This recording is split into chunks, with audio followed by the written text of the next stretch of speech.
Hi everyone, in front of me I've got Samsung Galaxy A07 and let me share with you how to reset network preferences on this device.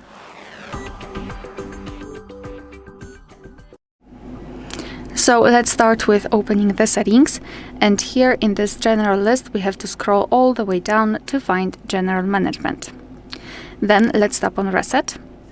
And here let's localize this option, mobile network settings or Wi-Fi and Bluetooth settings. So as you can see, they're divided into two different options, and basically they work the same. So just tap on the specific option, for example, Wi-Fi and Bluetooth. Here we've got the information that this operation cannot be undone, so be aware about that, and then tap on reset settings.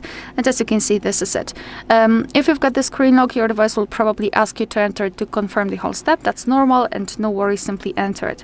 And same with mobile network settings, just tap on it, tap on reset, and as you can see here we've got more information, so that it is a little bit more risky, but basically it is safe.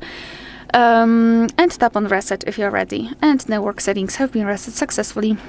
Alright, so that will be all. Thank you so much for watching. Please hit the subscribe button and leave the thumbs up.